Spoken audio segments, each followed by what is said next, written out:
వి gold trusted gold buyers మీరు తాకట్టు పెట్టిన బంగారాన్ని విడిపించి ఈ రోజు ఉన్న మార్కెట్ ధరకు కొనబడును.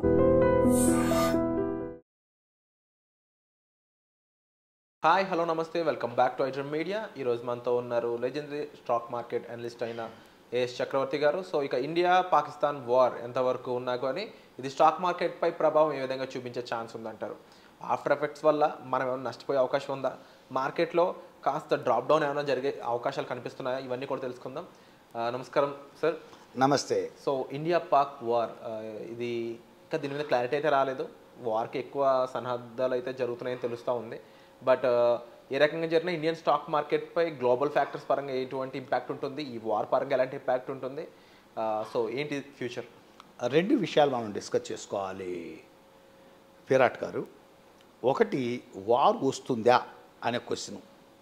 మీరు సోషల్ మీడియాలో కనుక గమనించినట్టయితే ప్రతి ఒక్క వ్యక్తి కూడా పాకిస్తాన్ పేసమార్చాలి, పీఓకు మొత్తం ఆక్రమించాలి, పాకిస్తాన్ లాహోర్దా కొట్టాలి, పాకిస్తాన్ అసలు మొత్తం ఆక్రమించాలి, పాకిస్తాన్ తగిన బుద్ధి చెప్పాలి, పాకిస్తాన్ ఖబర్దార్, ఇలాంటి దేశభక్తి సంబంధించినటువంటి వీడియోలు అపారంగా నేను చూస్తున్నాను. వీటన్నిటి చూసిన తర్వాత నేను ఓపెన్గా చెప్పదలుచుకున్నాను. ప్రజలకి ఏంటంటే ఒక భావోద్వేగాలు ఉంటారు.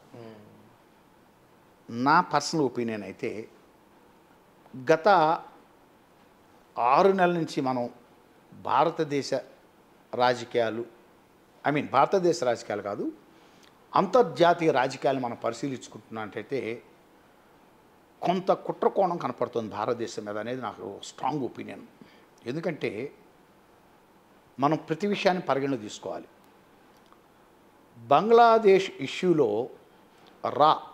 అట్టర్ ఫెయిల్యూర్ అయింది. నెంబర్ 1. ఎవరు చెప్పినా ఒప్పుకున్నా ఒప్పుకోపోయినా పక్కనే ఉన్న బంగ్లాదేశ్లో హసీనా దించేసి మహమ్మద్ యూనస్ ఎక్కటం అనేటువంటిది 110% అట్టర్ ఫెయిల్యూర్ అయింది. రీసెర్చ్ అండ్ అనాలిసిస్ ఇండియన్ సంబంధించి అట్టర్ ఫెయిల్యూర్. తర్వాత ఇండియన్ మిలిటరీ సంబంధించిన ఐబీ కూడా అట్టర్ ఫెయిల్యూర్ అయింది. మనం యాక్సెప్ట్ చేయాల్సింది ఇవాళ నిజాయితీగా చెప్పాలంటే. దేశభక్తి వేరు, కొన్ని నిజాయితీ ఒప్పుకోవటం వేరు. దేశభక్తి అనంగంలోనే ఊరకనే పోస్టింగ్లు పెట్టుకోవడంలోనే దేశభక్తి ఉన్నట్టు కాదు.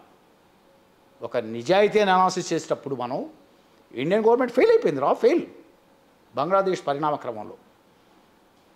యూనస్ అడ్వైజరీ ఇది అవ్వటం అనేటువంటిది, చీఫ్ అడ్వైజర్ అవ్వటం అనేది బంగ్లాదేశ్కి, దాన్ని మనం నిరోధించలేకపోవటం, దాన్ని ముందే పసిగట్టలేకపోవటం, షేక్ హసీనా దిగటం, అక్కడ మిలిటరీ వీటన్నిటి బేస్ చేసుకుంటే ఫెయిల్ అయింది.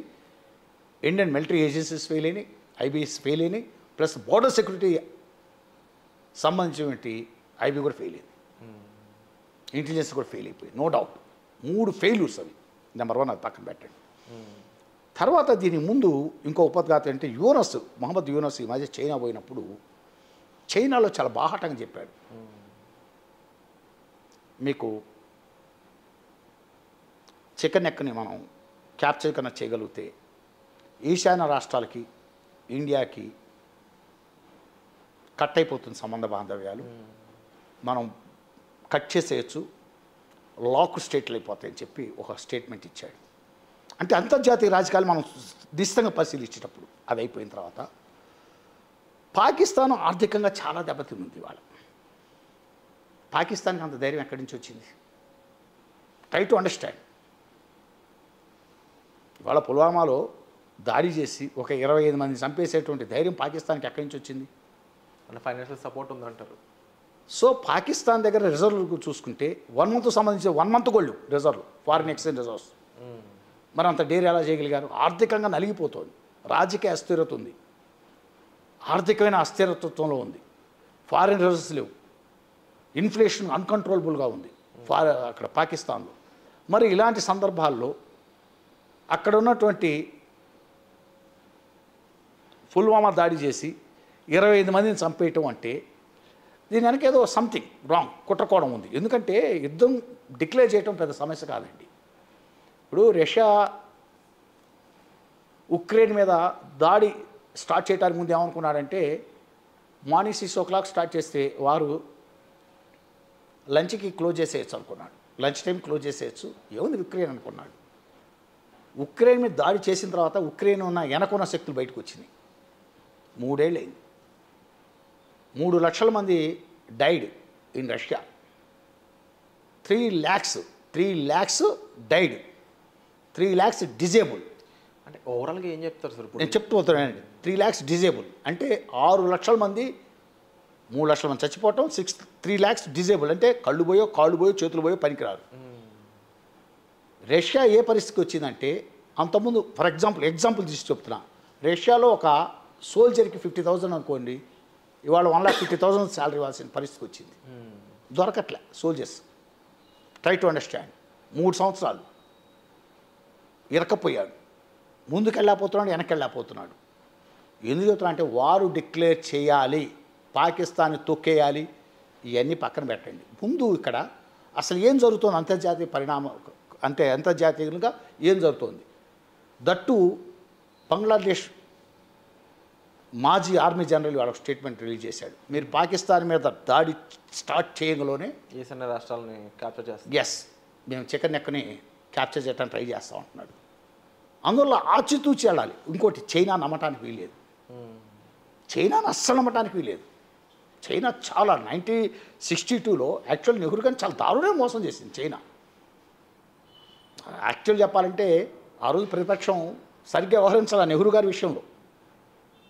అస్సలు భారతదేశం ఆ రోజు ప్రతిపక్షం అనేది నెహ్రూ గారికి ఇవ్వాల్సిన విలువ గౌరవం అసలు వాస్తవం చెప్పాలంటే ఇవ్వలేదు. ఫ్రాంక్లీ స్పీకింగ్ ప్రతిపక్షం చాలా దారుణంగా బిహేవ్ చేసింది నెహ్రూ గారి విషయంలో.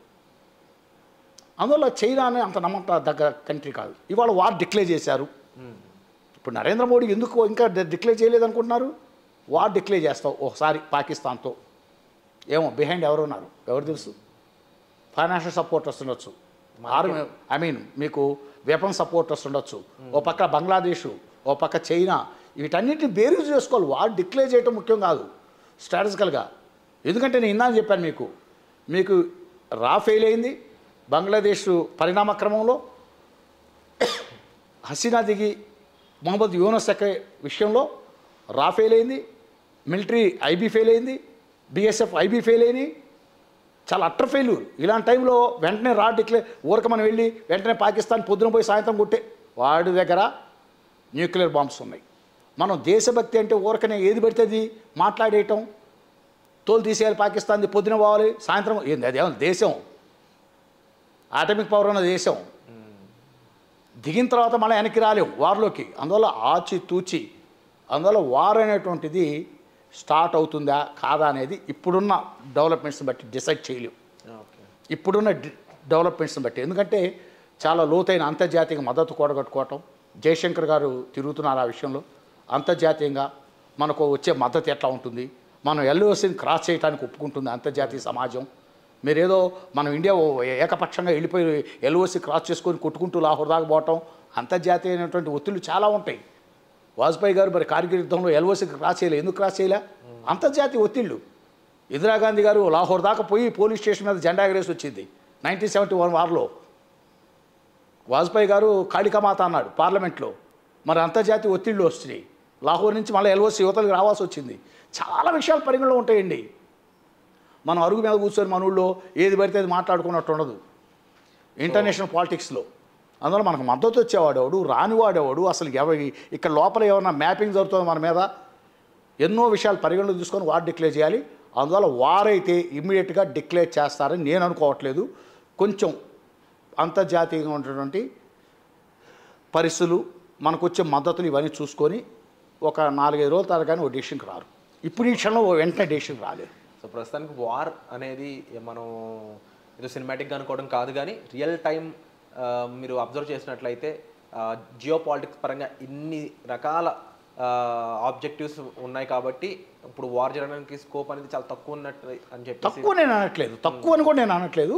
కొంత ఎక్సర్సైజ్ చేయాలి దాని మీద, ఇంకా టైం కొంత ఎక్సర్సైజ్ చేయాలి. 1-2 రోజుల ముందు ఎక్సర్సైజ్ చేయాలి. మనకు అంతర్జాతీయంగా వచ్చే మద్దతు ఏంటి, మన ఫైనాన్షియల్ పొజిషన్ ఏంటి, అసలు వాళ్ళ వెనక ఏమన్నా బిహైండ్ థాట్స్ ఏంటి, పాకిస్తాను, బంగ్లాదేశ్, అసలు చైనా, వీళ్ళ యొక్క ఇంటర్నల్ ఐడియాలజీ ఏంటి, వీటి మీద ఒక అవగాహనకు వచ్చి మనం దౌత్యపరంగా వాళ్ళతోటి చైనాతో కానీ మాట్లాడుకొని ఇంకా అమెరికాతో ఇట్లా అంతర్జాతీయంగా అతి ముఖ్యమైన దేశాలతో మాట్లాడుకుంటూ మనకు మద్దతు కూడగట్టుకొని వీటన్నిటిని బేస్ చేసుకొని వారిలో దిగాలి. అంతేగాని మనం ఏదో ఇక్కడ కూర్చొని వెంటనే పాకిస్తాన్ కొట్టేసేయాలి, తెల్లారి పొద్దునే అసలు లేకుండా చేయాలి. ఇవన్నీ ఏంటంటే ఊరక అవన్నీ రియల్ గ్రౌండ్లో చెల్లవండి. మనం ఇక్కడ మాట్లాడుకున్నట్టు ఉండదు. అక్కడ చాలా స్ట్రాటజికల్గా చాలా విషయాలను కూలంకుషంగా పరిశీలించుకొని ఇంకా టైం తీసుకుంటూ 2-3 రోజులు అయితే కానీ ఒక క్లియర్ పిక్చర్ రాదు. Yes sir, but thank you so much for the analysis. Stock market విషయం పక్కన పెడితే వార్క్ అయితే ఇలా ఉంది సిచ్యువేషన్ అనేది ఒక అనాలిసిస్ మీరు ఇవ్వడం ఒక రకంగా పాజిటివ్గానే కనిపిస్తుంది. సంహౌ మనం ఇంటలెక్చువల్గా బిహేవ్ చేస్తాం కాబట్టి ఇంటర్నేషనల్గా. సో వేచి చూడాలి ఏం జరుగుతుంది నెక్స్ట్ అనేది. But thank you so much for information. Thank you.